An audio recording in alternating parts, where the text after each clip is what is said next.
Oh hey, welcome to the woods. Today we're talking about you versus the guy she told you not to worry about.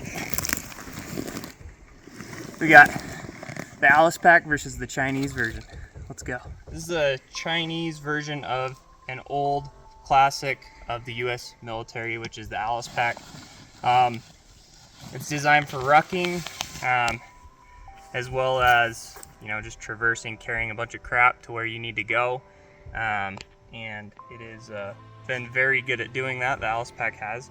But I was looking online when I was looking for these, and I couldn't find an Alice pack on eBay for less than like 150 bucks or something. It was crazy. So I was looking around, I found this Chinese version of it in the updated colors that most people are using now, which is multicam. So I decided, or fed cam. I decided to snag it and just see if it compares to an old surplus Alice pack. And I was actually able to pick one of these up from some old guy who didn't know what he had for like 25 bucks. So I eventually found one, but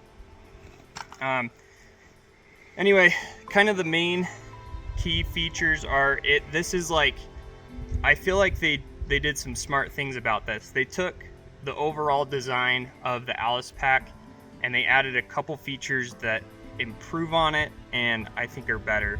So let's talk about that. So on the Alice pack's pockets, you have three big main pockets right here. You've got, and I believe these are, I don't know if they're like grenade pouches or something, but they're fairly big. They're wide enough for like binoculars, magazines, or whatever you need to stuff in there. On this, they did three smaller front pouches. So they're not as wide, but like on this one, I still have room for, or like, I still have room for my binos to fit in there with no issue. So I feel like that was a good design feature, because then they added two pockets on the outside. So they've got these two extra small pockets. This one's perfectly sized for a Nalgene bottle. So that fits in there perfectly, as well as, you know, whatever you need to do.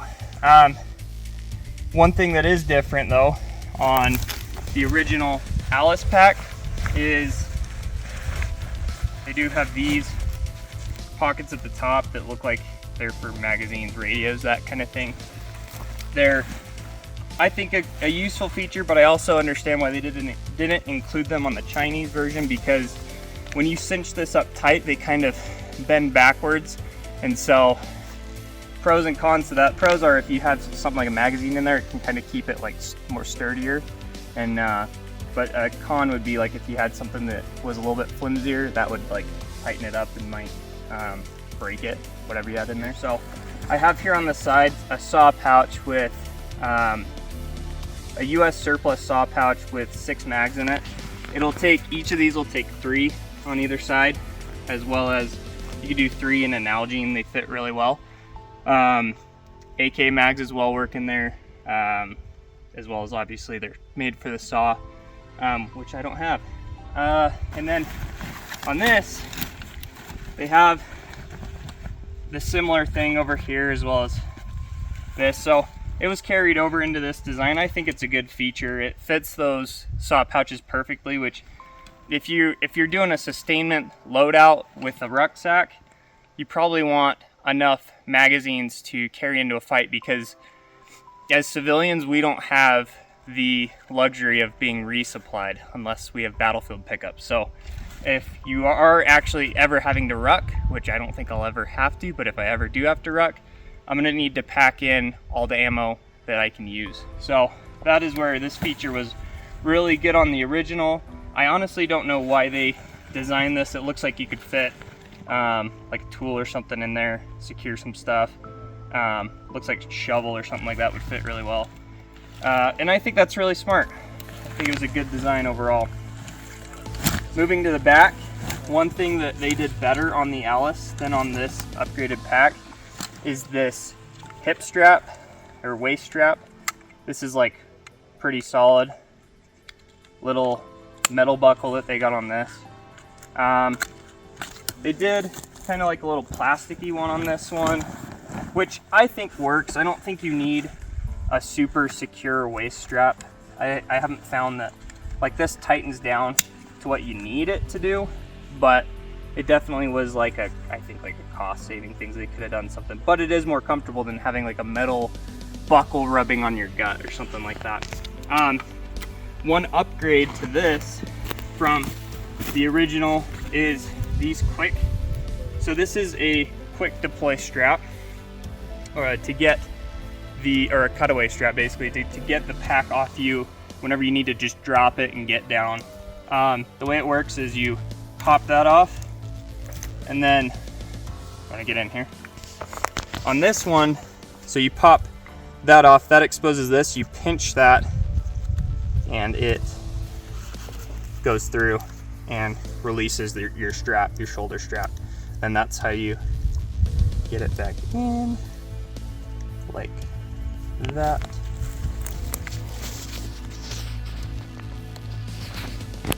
Gotta pinch it back in. So this is okay. I like the redundancy of the button there too. And then obviously these adjust. The cool thing about this, the upgrade, is this little thing right here. This button's into place as well, so you get a redundant.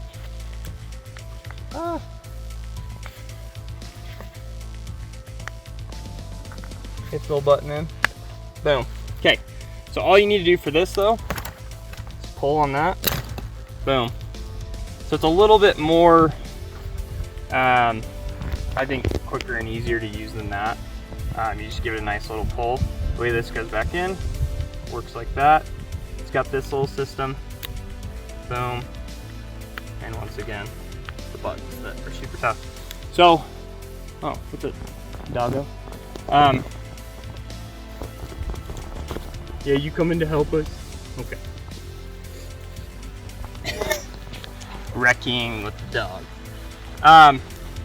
So I think that's an improved system over that. I mean, that works, but I feel like this is a little sketchier. But then again, like, you know, that can get caught on stuff. So, I mean, take your pick. I think it's a cool and improved thing. One thing on this strap as well that's improved is they included this sewn in pocket right here.